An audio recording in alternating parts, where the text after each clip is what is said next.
সেই সন্ধ্যায় গতর ডুবে যাওয়া নরম সোফাতেই ঘুমিয়ে কাটিয়ে দেয় ওরু। যখন ঘুম ভাঙে তখন রাত 9:35। চারিদিকে ঘুটঘুটে অন্ধকারাচ্ছন্ন পরিবেশ। ঘুমের রেশ কাটিয়ে আড়মোড়া ভেঙে উঠে বসতেই সেদিনের মতো বিশাল মনিটরে এক ফালি তীক্ষ্ণ আলো এসে চোখে লাগে ওরুর। সে আলোতে কৃত্তিকের উপস্থিতি স্পষ্ট। কানের ওপর কানপট্টির ন্যায় বড় বড় হেডফোন লাগিয়ে নির্বিধায় গেমিং রিমোট কন্ট্রোলতে হাত নাড়িয়ে যাচ্ছে সে। পরনে বাইকারদের মতো ব্ল্যাক লেদার জ্যাকেট, যার সামনের দিকে চেইনটা পুরোপুরি খুলে ঘাড় থেকে খানিকটা নামানো, যার দরুন ভেতরে পরিহিত কালো স্যান্ডো গেঞ্জিটা ওর দৃশ্যমান। তার উপর শরীরচর্চা করে কৃত্রিম উপায়ে বানানো অ্যাপসগুলোকে এইটুকুনি স্কিনি স্যান্ডো গেঞ্জি আড়াল করতে পারছে না মোটেই।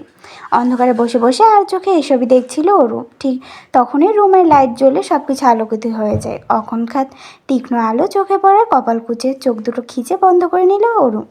হাঁ করে না থেকে মুখের লালা পরিষ্কার কর, সামনের মনিটরে ধ্যান রেখে বলল কৃত্তিক। চোখ বড় বড় করে কৃত্তিকের মুখের দিকে তাকালো ওরু। আগের মতোই ভাবলেশীন মুখশ্রী। তবে ওরু আর ভাবলেশীন হয়ে বসে থাকতে পারল না। হঠাৎ এরূপ পচানি খেয়ে ভেবেচেকা হয়ে তৎক্ষণাৎ আলগোছে চুল বাঁধতে বাঁধতে দৌড়ে উপরে চলে গেল। তার কয়েক মুহূর্ত পরে আবারও নিচে নেমে অসহায় মুখ নিয়ে কৃত্তিকের সামনে এসে দাঁড়ায় ওরু। কি সমস্যা? ভ্রু কুচকে প্রশ্ন ছড়ে কৃত্তিক। ওরুর চোখে মুখে অসহায়ত্ব, কণ্ঠে কাঁদো কাঁদো ভাব। কোনো মতে কান্না আটকে রেখেও বলল, আপা এখনও ফেরেনি? প্রতিদিন তো সন্ধ্যায় ফিরে আসে। তা আমি কি করব? ভাবলেশীন জবাব কৃত্তিকের। আপনার ফোনটা একটু দিন, আপাকে কল করব। ল্যান্ডলাইন দিয়ে কর। নাম্বার জানি না তো। ফোঁস করে একটা নিঃশ্বাস ছেড়ে পকেট থেকে ফোন বের করে ওরুর হাতে দেয় কৃত্তিক। ওরু কল করলো একবার, দুবার, তিনবার, তাও ধরলো না অনু। এত রাত হয়ে গেছে, আপা ফিরছে না, কলও ধরছে না। অযাচিত ভয়েরা যেন আষ্টপৃষ্টে জড়িয়ে ধরল ওরুকে। অজস্র খারাপ চিন্তায় পেটের মধ্যে নাড়িভুড়ি কেমন উগড়ে আসতে চাইছে, কিন্তু না, সেসবের বদলে উগড়ে আসলো কান্নারা। অনেক চেষ্টা করেও কৃত্তিকের সামনে স্থির থাকতে পারলো না ওরু। ধপ করে মেঝেতে বসে ফুঁপিয়ে কেঁদে উঠল। আবার সে একই কান্নার আওয়াজ। ওরু কি বোঝে না? কোনো এক অজানা কারণে এই আওয়াজে ভেতরটা ছিঁড়ে যায় কৃত্তিকের। গলাকাটা মুরগির মতোই ছটফট করে ওঠে হৃদয়টা। ইচ্ছে করে সব কিছু ধ্বংস করে ফেলতে। ভেতরে যা হচ্ছে হোক, সেসবকে পাত্তা না দিয়ে আপাতত ওরুকে রামধমক দিয়েই শুধু হলো কৃত্তিক। কী হয়েছে? ভেবে করছিস কেন? ওরু কাঁদতে কাঁদতে জবাব দেয়, আপা কল তুলছে না। এখানে আসার পর থেকে আপা কেমন যেন ব্যস্ত হয়ে গিয়েছে। এখন আবার কলটাও ধরছে না। পার্ট টাইম জব করলে ব্যস্ত হবে না তো কী হবে? মুখ টিপে টিপে বলল কৃত্তিক। কিছু বলছেন না? তুই কান্নাকাটি অফ কর, তোর কান্নার আওয়াজ বিরক্ত লাগে। আমি কাঁদলেও আপনার বিরক্ত লাগে, হাসলেও বিরক্ত লাগে। করবোটা কি আমি? চুপ করে থাকবি। ওরও তাই করলো, চুপ হয়ে বসে রইল। এমনিতেই কৃত্তিকের সামনে কেঁদে ফেলেছে, এখন ভাবলি কেমন লজ্জা করছে ওর। ও তো এতটাও বাচ্চা স্বভাবের মেয়ে নয়, যথেষ্ট স্ট্রং। ওর ভাবনার ছেদ ঘটে কৃত্তিকের আওয়াজে। আমি বের হয়ে আশেপাশে খুঁজে দেখছি, তুই থাক। ওরও একটু একটু হেঁচকি তুলে বলল, আমিও যাব, নিয়ে যান না। ম্যাকডোনাল্ডস ক্যাফেটেরিয়া আর পার্কিং লটে গাড়ি পার্ক করে আশেপাশের রাস্তায় হাঁটছে কৃত্তিক আর ওরু। ওভার সাইজের ডেনিমের পকেটে হাত ঢুকিয়ে গাছাড়া ভাব নিয়ে হাঁটছে কৃত্তিক। দেখে মনে হচ্ছে ওর মধ্যে চিন্তার লেশমাত্র নেই। ওদিকে ওরও ভেবে পাচ্ছে না হসপিটালে না নিয়ে গিয়ে ওকে এখানে কেন নিয়ে এলো পাগল লোকটা। আপাতত হসপিটালে। ওরও বার কয়েক জিজ্ঞেস করেছে আগ বাড়িয়ে। কিন্তু কৃত্তিকের সোজাসাপটা উত্তর, আশেপাশে খোঁজ, এখানে পেয়ে যাবি। ওরও সেই তখন থেকে এদিক ওদিক হন্যে হয়ে ছুটছে। সোডিয়ামের আলোয় যতদূর চোখ যায় কোথাও কোনো মানুষ নেই। ক্যাফেটাও বন্ধ হয়ে গিয়েছে খানিকক্ষণ আগে, অথচ অনুর দেখা নেই। আচ্ছা, তোর পেটের মাঝখানের তীটা কি আসল? যখন ছোট ছিলি তখন তো দেখিনি। পাহাড়ি আঁকা বাঁকা রাস্তায় ওরু যখন অনুকে খুঁজতে খুঁজতে পাগল প্রায়, ঠিক তখনই কৃত্তিক জ্ঞানী ব্যক্তিদের মতো ভাবুক হয়ে এই ছাপড়ি প্রশ্নটা করে বসে। এই মুহূর্তে কৃত্তিকের কথায় ওর গোপন তিলকের খবর জানে অবাক হবে, নাকি আহাম্মকের মতো প্রশ্ন করে গিয়ে ঠাটিয়ে থাপ্পড় মারবে, ঠিক বুঝে উঠতে পারল না। যত যাই হোক, বয়সে ওর চেয়ে দ্বিগুণ বড় কৃত্তিক, তবে কিছু তো কথা শোনানোই যায়। সেই উদ্দেশ্যেই ঘুরে পেছনে গিয়ে এগিয়ে এলো ওরু। তখনই উল্টো দিক থেকে ডাক পড়লো অনুর। ওরু চকিতে পেছনে চাইলো, দেখলো খুঁড়িয়া খুঁড়িয়ে এদিকে এগিয়ে আসছে আপা, তার সঙ্গে লম্বা মতো একটা ভাইয়া। অনুর হাত ধরে ওকে হাঁটতে সাহায্য করছে। অনুর ছোট্ট শরীরটা লোকটার শীতের কোট দিয়ে আবৃত।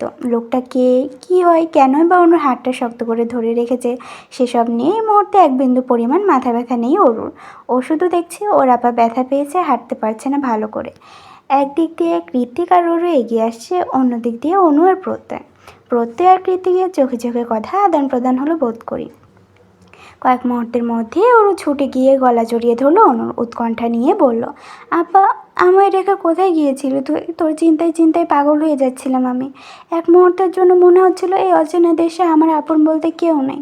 ওর কথায় কৃতিকের মেজাজ অকঙ্কা তেড়ে উঠল। এইটুকুনো সামান্য কথায় লাগার মতো কোনো কারণ খুঁজে পাচ্ছে না কৃতিক। তবুও কয়েক মুহূর্তের জন্য চোখের রং বদলালো ওর। আবারও সেই ভয়ানক তীক্ষ্ণ চাহনি। পরক্ষণে প্রত্যয়ের সাথে চোখাচোখি হওয়ায় আবার তা দপ করেই নিভে গেল। পাছে এসে জড়ো হলো ঠোঁটের গলিয়ে একটা রহস্যময় করুর হাসি। সে হাসিতে সামিল হলো স্বয়ং প্রত্যয়। ওরা যে কি মনে করে হাসলো সেটা কেবল ওরাই ভালো জানে। অ্যালকোহল আর ব্যথানাশকের সংমিশ্রণে তৈরি মলমটা হাতুর থেতলে যাওয়া ক্ষত স্থানে লাগাতেই চোখ মুখ খিচে মৃদু আর্তনাদ করে ওঠে অনু। ব্যথা শিথিলের উদ্দেশ্যে ওরু মলম লাগাতে লাগাতে ঠোঁট রুচিয়ে সেখানটা আলতো করে ফু দিচ্ছে বারবার। হয়েছে ওরু, এইটুকুনি তো ব্যথা, আর মলম লাগাতে হবে না। ওর মুখের আদলে সিরিয়াস ভঙ্গিমা নিয়ে বলে, এইটুকুনি ব্যথা? 2 হাঁটু থেতলে জখম হয়ে গিয়েছে, কি করে এমন হলো বলতো? ওর প্রশ্নে অনু নিজেও খানিকটা ভাবনায় ডুবে যায়। সত্যি তো, ব্যথা এইটুকুনি হলেও আজকে সেভিয়রের মতো ওই লোকটা সময় মতো না এলেও অনেক ভয়াবহ কিছু ঘটে যেতে পারতো। ফার্স্ট ক্লাসে কান্ট্রি হওয়ার দরুন আমেরিকার যেমন অনেক অনেক ভালো দিক আছে, তেমনই ভালো রালে ঢাকা কুৎসিত দিকেরও অভাব নেই। আজ তেমনই একটা কুৎসিত ঘটনার সম্মুখীন হতে হয়েছে অনুকে। সন্ধ্যা রাতে শিফট শেষ করে ক্যাফেটেরিয়া থেকে বেরিয়ে অন্য গিয়েছিল মায়ের কাছে হসপিটালে। মা আইসিইউতে ভর্তি, খুব একটা পাশে থাকতে হয় না, নার্সরাই খেয়াল রাখেন সর্বক্ষণ। তাই তো পার্ট টাইম জবটা অফারটা পেয়েই লুফে নিয়েছিল অনু। কে জানতো সেই জবই কাল হয়ে এভাবে সামনে দাঁড়াবে ওর। ক্যালিফোর্নিয়া আর সান ফ্রান্সিসকোর মাঝামাঝি এই স্টেটে পাবলিক ট্রান্সপোর্ট নেই বললেই চলে। এখানে পার্সোনাল গাড়িবিহীন চলাফেরা বড়ই দুরূহ ব্যাপার। ক্যাফেটেরিয়া থেকে হসপিটাল অবধি ছোটোমোটো একটা বাস স্টপেজ থাকলেও কৃত্তিকের নিরবিচ্ছিন্ন জনমানবহীন বাড়ি অবধি হেঁটেই যেতে হয় অনুকে। যদিও প্রতিদিন সকালে কোম্পানির বরাদ্দকৃত গাড়িতেই হসপিটালে যায় অনু, কিন্তু বিকালে পার্ট টাইমের কারণে আর গাড়ি ড্রাইভারকে অযথা ঝামেলা দেয় না ও। বাস ধরে আর বাকিটা পথ হেঁটে নিজেই বাড়িতে ফিরে যায়।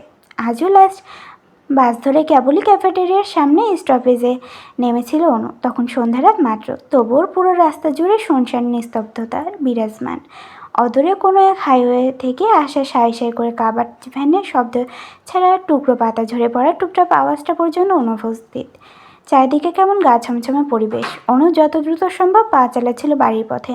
ঠিক তখনই সামনে এসে দাঁড়ায় সেদিন ক্যাফেতে ঝামেলা করা গুন্ডার মতো সেই লোকটা।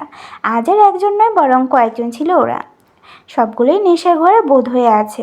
লোকগুলো কেমন লোভাতুর দৃষ্টি নিক্ষেপ করে চেয়ে আছে ওর পানে। সোডিয়ামের মৃদু আলোয় অনুর চোখে বড্ড বিশ্রী লাগলো সেই চাহনি। ওদের আক্রোশ দেখে মনে হচ্ছে ওরা অনুকে ধরার জন্য ফাঁদ পেতে বসেছিল। তাছাড়া ওদের ইংরেজি অ্যাকসেন্ট ছিল পুরোপুরি অন্যরকম। শুনে বোঝা যাচ্ছিল এরা আমেরিকান না, হতে পারে ব্রিটিশ। ব্রিটিশ শব্দটা মাথায় ঘুরতেই অনুর শির দ্বারা বেয়ে যায় হিম ধরা ঠান্ডা স্রোত। ব্রিটিশরা স্বাভাবিকের তুলনায় অধিক উগ্র মেজাজের আর প্রতিশোধ পরায়ণ হয়। তার মানে কি এরা রিভেঞ্জ নিতে এসেছে? কথাটা ভেবেই অন্য এক পা দুপা করে পেঁচাতে শুরু করে। তারপর আর 1 সেকেন্ডও সময় নষ্ট না করে চোখ খিচে দৌড়াতে শুরু করে পথের উল্টো দিকে। 2-1 পেছনে তাকালে দেখতে পায় ওই বাজে লোকগুলো এখনও ওর পিছু ছাড়েনি, বরং সগতিতে ওকে ধরার জন্য ধেয়ে আসছে। পেছনে তাকিয়ে দৌড়াতে দৌড়াতে হুট করেই পায়ের স্যান্ডেল ছিঁড়ে সামনের শুকনো পিচ ঢালা কাচের মতো ধারালো রাস্তায় হোঁচট খেয়ে পড়ে যায় ও। তৎক্ষণাৎ 2 হাঁটুতে প্রচণ্ড ব্যথা পেয়ে মাগো বলে আর্তনাদ করে ওঠে অনু। হাঁটুর অবস্থা বেগতিক, তবুও হাঁপাতে হাঁপাতে পেছনে ফিরে তাকিয়ে অনু দেখতে পায় লোকগুলো খুব কাছে চলে এসেছে। আর 2 পা এগোলেই হয়তো ধরে ফেলবে ওকে। আর তারপর কি হবে? অনু কি আর কখনো বেঁচে ফিরতে পারবে? অজস্র দানা বাঁধা ভয়ের তোপে থরথর করে কাঁপছিল অনু। ঠিক তখনই ওর ডান হাতটা টেনে ধরে ওকে নিয়ে দৌড়াতে শুরু করলো কেউ। ওর 5 আঙুলের ভাঁজে নিজের 5 আঙুল ঢুকিয়ে সামনের দিকে দৌড়াচ্ছে লোকটা। অনু নিজেও তার সাথে দৌড়াচ্ছে, তবে পায়ের ব্যথার কারণে তালে তাল মেলাতে পারছে না। কামন, আমি কোনো সিনেমার হিরো নয় যে ওদের সাথে একা ফাইট করে আপনাকে বাঁচাবো। আপাতত দুজনের সেফটির জন্য আমাদের পালাতে হবে, পরে না হয় ওদের দেখে নেব। দৌড়াতে দৌড়াতে সামনে তাকিয়ে কথা বলছে লোকটা। রোড লাইটের আলোয় ছুটতে থাকা লোকটাকে ভালো করে পরখ করলো অনু। মেরুন কালার শার্ট আর চোখে চিকন ফ্রেমের চশমা পরিহিত ফর্সা গরনে এই যুবককে ও চেনে। হ্যাঁ, সেদিন ক্যাফেতে এই লোকটাই ওকে বাঁচিয়েছিল ওই গরম কফিটার হাত থেকে, আর আজ আবারও বাঁচালো। কে এই লোক? কোনো অ্যাঞ্জেল নয় তো? না হলে বিপদের সময় কেন পাওয়া যায় তাকে? হালকা বাদামি চুলওয়ালা, ক্লিন শেভ করা, পাতলা গড়নের লোকটা দেখতে যতটা সুদর্শন, তার কণ্ঠস্বরটা তার থেকেও বেশি আকর্ষণীয় আর ডিপ। অনুর ভাবনার ছেদ ঘটে লোকটার হ্যাচকা টানে। এই মুহূর্তে একটা উডেন হাউসের আড়ালে লুকিয়ে আছে ওরা। অল্প একটু জায়গায় দুজন খুব আঁটোসাঁটো বেঁধে দাঁড়িয়ে আছে। অনু চেষ্টা করছে লোকটার থেকে দূরত্ব বজায় রাখার, কিন্তু লোকটা নিজের অজান্তেই শক্ত হাতে ওর কোমর চেপে ধরে সতর্ক দৃষ্টিপাত করে রাস্তার দিকে তাকিয়ে আছে। আর অনু তাকিয়ে আছে চশমার আড়ালে একজোড়া ধূসর মনের চোখের দিকে। এভাবেই বিনা বাক্যে শুধু শ্বাস প্রশ্বাস আদান প্রদানে কিছুক্ষণ সময় অতিবাহিত হয়। প্রত্যয় স্বস্তির নিঃশ্বাস ছেড়ে ওর দিকে তাকিয়ে বলে, চলে গিয়েছ ওরা, আর রিস্ক নেই। চোখে চোখ পড়তে অনু ধরা পড়ে যাওয়া চোরের মতো ওর চোখ থেকে তৎক্ষণাৎ চোখ সরিয়ে নিল। ব্যাপারটা ঠাউর করতে পেরে প্রত্যয় দুষ্টু হেসে হিসিয়ে বলে, হাউ সিনেমাটিক। সেসব কথা ভেবে আবারও এক চিলতে লজ্জা মাখানো হাসি খেলে গেল অনুর ঠোঁটে। অনুর মনে এমন উদ্ভট হাসির কারণ খুঁজে পায় না ওরু, তাই বিভ্রান্ত হয়ে বলে, এই আপা, পাগলের মতো হাসছিস কেন একা একা? অনু ভ্রু কুঁচকে নিজের পা থেকে অরুর হাতটা সরিয়ে দিয়ে কমফোর্টার মুড়ি দিতে দিতে বলে, যা তো ঘুমাবো। অরু নিজের ঠোঁট উল্টে বলে, আশ্চর্য, লজ্জা পাওয়ার কি হলো? আমি কি তোর শ্বশুর না ভাসুর? দেখতে দেখতে কখন যে কৃতিকের এই ছোট্ট ডুপ্লেক্স বাড়িটায় একটা মাস কাটিয়ে দিল টেরই পায়নি ওরু। সময় যে কেন এত তাড়াতাড়ি চলে যায় কি জানে। ডাক্তার বলেছে আজমেরি শেখের ওপেন হার্ট সার্জারির প্রয়োজন, তবে এত বড় সার্জারির জন্য আজমেরি হক প্রস্তুত নয়। দীর্ঘদিন সুচিকিৎসার অভাবে তার শরীরে বিভিন্ন জটিল সমস্যা দেখা দিয়েছে। সেগুলো ট্রিটমেন্ট চলাকালীন ওপেন হার্ট সার্জারি সম্ভব নয়। অন্যান্য শারীরিক সমস্যার উন্নতি হলে তবে বড় সার্জারি করা হবে। তাই এই পুরো প্রসেসটায় 1 বছর বা তার বেশিও সময় লেগে যেতে পারে। অনু আর ওরুর কিছুই করার নেই। মাকে সুস্থ করতে হলে ধৈর্য ধরতে হবে, কারণ দুনিয়াতে মা ছাড়া ওদের সত্যিকারের আপন বলতে কেউ নেই। এর মাঝে অনু কৃতিককে অনুরোধ করেছে ওরুকে যাতে একটা ছোটোখাটো ভার্সিটিতে অ্যাডমিশন করিয়ে দেয়, কারণ বছরের পর বছর তো আর পড়াশোনা বন্ধ করে রাখা সম্ভব নয়। অনুরাহের নিজের শখ আহ্লাদ বিসর্জন দিয়েছে, তাই বলে কি ওরুকেও দিতে হবে? ওরু ভেবেছিল কৃতিক এক বাক্যে না করে দিবে, কিন্তু তেমন কিছুই হয়নি। উল্টে কৃতিক আগ বাড়িয়ে জিজ্ঞেস করেছিল ওরুর কোনো চয়েস আছে কিনা। গত 1 মাসে সব মিলিয়ে বড়জড়ো হলে 10 দিন মতো অরুর আর কৃতিকের দেখা হয়েছে। কৃতিক বেশিরভাগ সময় বাড়ির বাইরে থাকে, কখন আসে কখন যায় সেটাও জানে না অরুরা। কৃতিক যখন হলরুমে বসে গেম খেলতো তখনই কেবল 2-1 সময় বেখেয়ালে দেখা হয়ে যেত। এছাড়া কৃতিকের দেখা খুব একটা পায়নি অরু। মোদ্দা কথা, একই বাড়িতে থাকা সত্ত্বেও সম্পর্কের মতোই ওদের 3 জনের মাঝে ছিল বিশাল জড়তার প্রাচীর। কিন্তু এই প্রাচীর কতদিন স্থির থাকে কে জানে। কৃতিকের মতো বেপরোয়া আর একরোখা স্বভাবের মানুষের জন্য এই প্রাচীর ভেঙে ফেলা খুব কঠিন কিছু নয় বই কি। ক্যালিফোর্নিয়ার এদিকে মাঘের আর পৌষের শীত বলে কিছু নেই। হাতে গোনা 2-3টে মাস ছাড়া বাকি সময়টাই শীতকাল এখানে। তার মধ্যে কখনো কখনো শীতকালকে সর্বে হটিয়ে বর্ষাকাল নেমে আসে ধরণী জুড়ে। তখন শীত বর্ষা দুটোর মিশ্রণে রাত দিন সমান হয়ে যায় এদেশে। আজ তেমনই একটা দিন। গত রাত থেকে বাইরে বর্ষাকাল শুরু হয়ে গিয়েছে। খানিক বাদে বাদে পশ্চিম আকাশে গুড়গুড়িয়ে মেঘ ডাকছে, আর দফায় দফায় এক পশলা বৃষ্টি। সূর্য না ওঠার দরুন ঠান্ডাটাও যেন জেগে বসেছে একদম। এই আলো আঁধারি আবহাওয়ার মাঝে ওরুর মনটা আজ ভীষণ ভালো।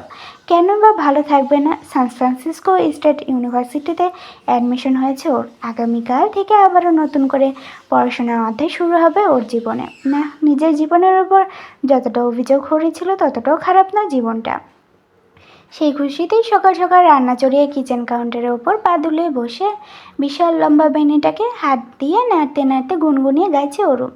এই মেঘলা দিনে একলা ঘরে থাকে না তো মন, কবে যাব ওগো তোমার নিমন্ত্রণ। ব্যাস এতটুকুই গিয়েছিল ও, তখনই বাইরের কলিং বেলটা বাজ খায় আওয়াজ তুলে বেজে ওঠে। ওরু লাফ দিয়ে কাউন্টার থেকে নেমে তাড়াহুড়ো করে গিয়ে দরজা খুলে দেখে বাইরে কেউ নেই, তবে ফ্রন্ট ইয়ার্ডে যে বেঞ্চিটা রয়েছে তার উপর কিছু একটা রাখা। দরজার সামনে থেকে ছাতাটা কুড়িয়ে সেটা নিয়ে ওরু বেঞ্চির কাছে এগিয়ে গেল। গিয়ে দেখলো তাজা টকটকে লাল গোলাপের একটা বুকে, তার মাঝখানে উইশ কার্ড। ফোটা ফোটা বাড়িধারা জমে ফুলগুলোকে আরও বেশি সতেজ দেখাচ্ছে। প্রথমে তাজা গোলাপে মুখ ডুবে প্রাণ ভরে শ্বাস নিল অরু, তারপর উইশ কার্ডটা খুলে পড়তে শুরু করলো, যেখানে গুটি গুটি ইংরেজি অক্ষরে লেখা, many many happy returns of the day, JK sir. From S. ব্যাস এতটুকুই। উইস্কারটা পরে ব্রু কুচকে ডুপ্লেক্স বাড়িটার দোতলার কর্নারের রুমটায় দৃষ্টি নিক্ষেপ করে অরু, যেখানে এই মুহূর্তে কৃত্তিক ঘুমিয়ে আছে। প্রায় 2 দিন পর কাল মাঝরাতে বাড়ি ফিরেছিল কৃত্তিক। রাতে যখন অরু পানি পান করতে নিচে নেমে আসে তখনই দেখতে পায় কৃত্তিককে অন্ধকার রুমে কাগজের উপর বসে মোবাইলের ফ্ল্যাশ জ্বালিয়ে নিজের পায়ে নিজেই ব্যান্ডেজ করছে সে। ব্যান্ডেজ করা হয়ে গেলে গায়ের জামা কাপড়গুলো ওখানে ছুঁড়ে ফেলে দিয়ে খোঁড়াতে খোঁড়াতে নিজের রুমে চলে যায় কৃত্তিক। পরে অবশ্য ওরও নিজেই কৃত্তিকের জামা কাপড়গুলো লন্ড্রিতে দিয়েছিল, কিন্তু কত কী করে হলো সেটা আর জিজ্ঞেস করার আর সাহস হয়ে ওঠেনি। দেখা গেল জিজ্ঞেস করতে গেলে ওইটা থাপ্পড় মেরে গাল লাল করে দিল।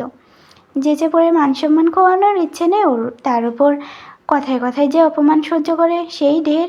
মনে মনে কথাগুলো ভেবে নিয়ে বুকে সমেত ঘরে চলে গেল ওর।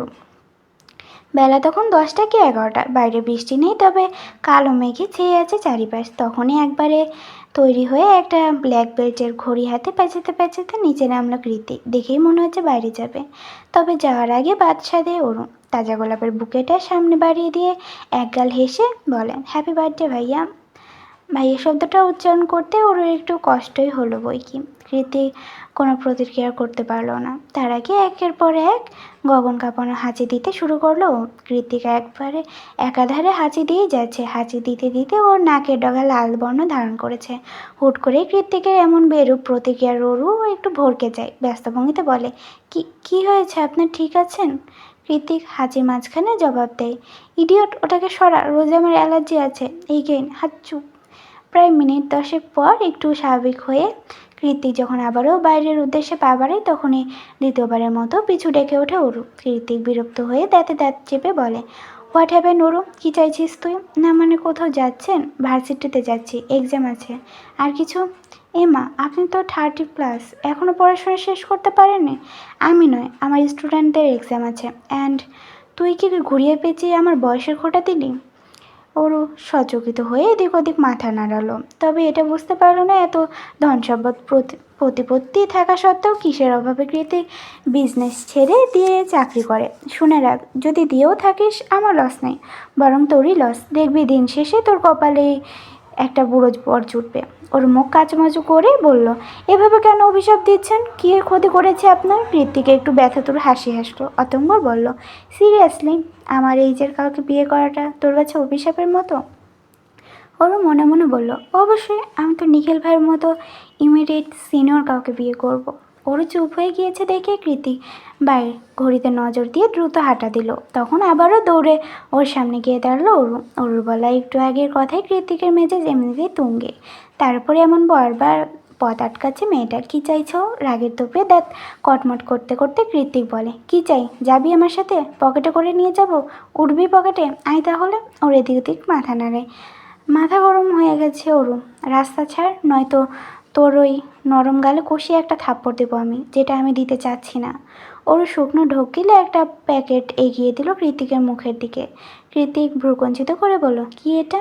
ওরও ভয়ে ভয়ে মাথা নিচু করে জবাব দেয়, পায়েস। আজ আপনার জন্মদিন, তাই জানেন আপা, বলে আমার হাতের ডেজার্ট নাকি অমৃত।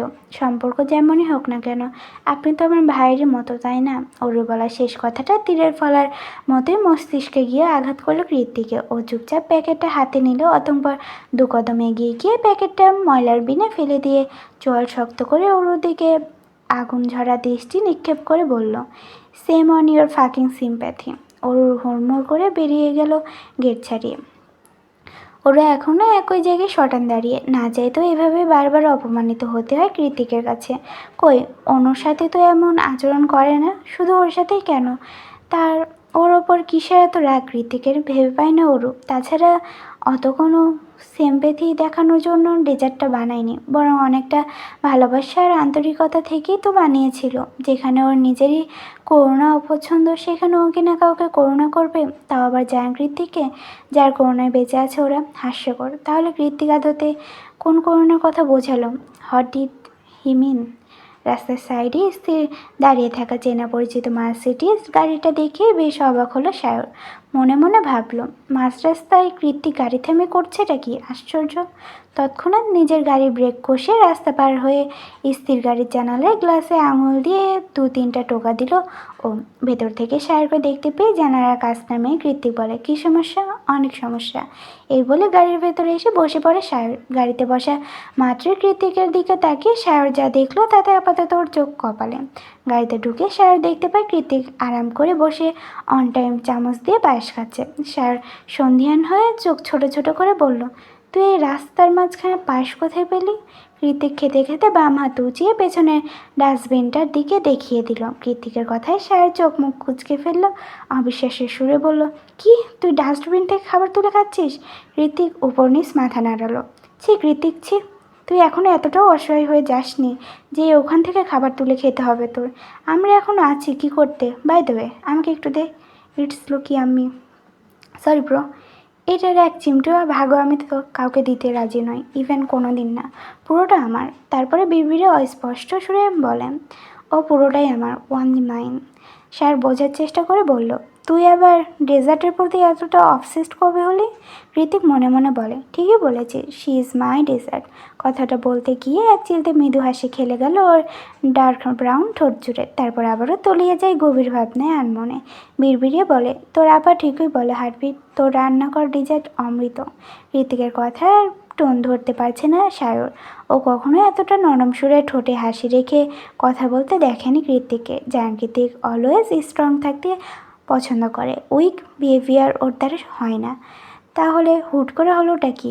ভাবছি সায়র একমাত্র ড্রাঙ্ক হলেই এমন আচরণ করে কৃত্তিক। তাই উদ্গ্রীব হয়ে Sayar শুধালো, are you okay bro? কৃত্তিক কুটিল হেসে জবাব দেয়, one day you will meet someone Sayar and I till literary take your ব্রাথ away. তখন ভালো মন্দ ঠিক ব্যাঠিক উচিত অনুচিত কোনোটাই মস্তিষ্কে আটকায় না। যা এসে হৃদয়ে আটকায় সেটা হলো কাছে পাবার প্রবণতা। অ্যাট এনি কস্ট তাকে চাই। ইউ নো হট, আমি জায়ান কৃতিক চৌধুরী মাত্র ডাস্টবিন থেকে তুলে এনে খাবার খেয়েছি। Is was warm and I feel so much happy. শায়রোর কথায় আগামাথা কিছুই বুঝতে পারল না। কার কথা বলছে ও, কেনই বা বলছে? আগে তো কখনো বলেনি। ইভেন প্রেম ভালোবাসে এই সমস্ত কথা শুনলেও রেগে মেগে আগুন হয়ে যেত যে মানুষটা, তার হঠাৎ হলোটা কি আজ? চকিতে প্রশ্ন ছুড়ল শায়র, ব্রো ওই ডেজার্টে কিছু মেশানো ছিল তো? ঋতিক জবাব দেয় না, শুধু বাঁকা হেসে গাড়ি স্টার্ট দিতে দিতে আর মনে বলে, ছিল তো, আমার হার্টবিটের ছোঁয়া, and it's my personal drug. সন্ধ্যা হতে না হতেই ঝুম বৃষ্টি নেমেছে আকাশ বাতাস ছাপিয়ে। বাড়িতে বিদ্যুৎ নেই, মোম জ্বালিয়ে রেখেছে অনু একটু আগে কল দিয়ে জানিয়ে দিয়েছে বৃষ্টিতে হসপিটালে আটকা পড়েছে ও চিন্তা না করতে। ওরও মাত্রই কথা শেষ করে উপরে চলে যাচ্ছিল, তখনই গেট খুলে ভেতর ঢুকে বৃষ্টিতে ভিজে জুবোথুবো হয়ে যা কৃত্তিক। মোমের আলোয় থরথর করে কাঁপতে থাকা কৃত্তিককে দেখে মায়া হলো অরুর। ও এগিয়ে গিয়ে কিছু লাগবে কিনা জিজ্ঞেস করতে চাইল, কিন্তু তখনই সকালের সে অপমানের কথা মনে পড়তে আবারও পিছু হেঁটে পা বাড়ালো নিজের ঘরের দিকে। তবে দুপা সিঁড়ির দিকে এগোতেই পিছন থেকে কাট কাট আওয়াজ ভেসে এলো কৃত্তিকে, দেখছিস শীতে কাঁপছি, তবুও টাওয়াল দিয়ে না দিয়ে চলে যাচ্ছিস? আক্কেল কি পানের সাথে গুলে খেয়েছিস? ওরা একটা দীর্ঘ নিঃশ্বাস ছেড়ে বলে, নিয়ে আসছি। ওপর থেকে টাওয়াল নিয়ে এসে চেহারায় একটু রাগি ভাব করে এগিয়ে যায় কৃত্তিকের কাছে। ওর টাওয়াল দেওয়ার জন্য হাত বাড়াতে কৃত্তিক খপ করে ওর হাত সহ টাওয়ালটা ধরে নেয়। তারপর ওর হাত দিয়ে নিজের মতো করে চুল মুছতে থাকে। আরে কী করছেন? লাগছে তো হাতে। ভাত তো আমার থেকে বেশিই খাস, তাহলে লাগে কেন? খাওয়ার ঘটা দিচ্ছেন? তুই আমার সব সম্পত্তি খেয়ে ফেললো, সেটা দেবো না। কি বললেন? ওর কথাই পিঠে কৃত্তিক কিছু বলতে যাবে, ঠিক তখনই দরজা ঠেলে এই লিসা, অর্ণব, সায়র, ক্যাথলিন সবাই একসুরে চেঁচিয়ে বলে ওঠে, সারপ্রাইজ! ওদিকে কারো উপস্থিতি টের পেতেই ওরুকে এক ঝটকায় দূরে সরিয়ে দেয় কৃত্তিক। ওরু মেঝেতে ছিটকে পড়ে আর্তনাদ করে বলে ওঠে, আহ আমার কোমর! কৃত্তিকের ডুপ্লেক্স বাড়িটা অত্যাধুনিক হলেও পরিধিতে খুব একটা বড় নয়। নিচতলায় হল আর গ্যারেজ ছাড়া আলাদা কোনো শোবার ঘর নেই। আর ওপরতলায় একটা মাস্টার বেডরুম, যেটা কৃত্তিকের নিজের, অন্যটা গেস্ট রুম, সেখানে আপাতত ওরা থাকে। এছাড়া একটা রুম রয়েছে, সেটা কৃত্তিকের ব্যক্তিগত জিমনেশিয়াম। তবে এই পুরো বাড়িতে সব থেকে যেটা সুন্দর তা হলো দুই সাইডে দুটো টানা ছাদ বারান্দা, আর তার একটাতে রয়েছে মিনি সাইজের একটা সুইমিং পুল। ওই 2-3টা বাথটাবের সমান পানি হবে আর কি। মূলত এটা ব্যবহারের থেকে সৌন্দর্য বর্ধনের জন্য বেশি তৈরি করা হয়েছে। সন্ধ্যা রাতে ফ্র্যাগ্রেন্স মোমের লালচে আলোতে পুলের অগভীর নীল পানিটুকু ঝিলমিল করছে, দেখলে মনে হবে কোনো জাদুঘরের তন্ত্রমন্ত্রের ফল। তাতে আপাতত পা ডুবিয়ে বসে আছে এলিসা, অর্ণব, সায়র আর ক্যাথলিন। যদিও বাইরে হু হু ঠান্ডা, তবে সেটাই উপভোগ করছে ওরা। এলিসা, অর্ণব আর সায়র হলো কৃতিকের বেস্ট ফ্রেন্ড, পরিবারও বলা চলে। ওদের সবার জীবনে কোনো না কোনো অপূর্ণতা দিয়ে ঘেরা, চারজনই পিছুটানবিহীন ছন্নছাড়া মানুষ। সোজা পথে না হেঁটে আঁকাবাঁকা পথের অ্যাডভেঞ্চারাস শিহরণ পেতেই বেশি পছন্দ করে ওরা। সামনে থেকে সব কিছু স্বাভাবিক মনে হলেও মূলত চারজনের জীবনই এক একটা গোলকধাঁধা, আর সে কারণেই হয়তো ওরা সোলমেট। দীর্ঘদিনের বন্ধুত্ব ওদের। কৃতিক এখনও ভেবে পায় না ওর মতো একঘেয়ে বদমেজাজি রকচটা মাথা গরম ছেলের সাথে ওরা এতগুলো বছর কিভাবে কাটিয়ে দিল, তাও উইদাউট অ্যানি কমপ্লেইন। ছাদ বারান্দার রেলিং ঘেঁষে দাঁড়িয়ে মেঘলা আকাশের পানে এক নাগারে নিকোটিনের ধোঁয়া ওড়াচ্ছে কৃতিক। সেদিকে মুগ্ধ নয়নে তাকিয়ে আছে ক্যাথলিন। ক্যাথলিন হলো এলিসার কাজিন, বয়সে ওদের থেকে বেশ ছোটই, অনুর বয়সেরই হবে হয়তো। তবে কেন যেন কৃতিকের প্রতি ওর অন্যরকম দুর্বলতা। ওর কোনো বাইক রাইড কম্পিটিশন মিস করে না ক্যাথলিন। এছাড়া বাইক রেসিং ফ্যান ক্লাবের টপ ফ্যান ব্যাজ ও ওর দখলে, আর সেখানে কৃতিক থাকে সবসময় নাম্বার 1 ট্রেন্ডিং। মোট কথা রাইডার জেকের খুব বড় ভক্ত ক্যাথলিন। যদিও কৃতিকের এসব বিষয়ে বিন্দুমাত্র ধারণাই নেই, ও তো কেবল নিজের ছন্নছাড়া হৃদয়টাকে একটুখানি প্রশান্তি দেওয়ার জন্য জীবনটাকে অযাচিত বিপদের মুখে ঠেলে দেয়। কেন যেন এই ব্যাপারটাই এক পৈশাচিক আনন্দ পায় কৃতিক। ক্যাথলিনের ভালো লাগার ব্যাপারটা এলিসা সহ বাকি দুজনে জানে, তবে বয়সের দোহাই দিয়ে কেউই খুব একটা পাত্তা দেয় না। আজ কৃতিকের জন্মদিন বলেই কেটে কেটে হাজারো অনুরোধ করে তবে এলিসার সাথে এসেছে সে, সাথে করে কৃতিকের জন্য গিফটও এনেছে। তবে সে গিফট এই জীবনে কৃতিক খুলে দেখবে কিনা বলা বাহুল্য।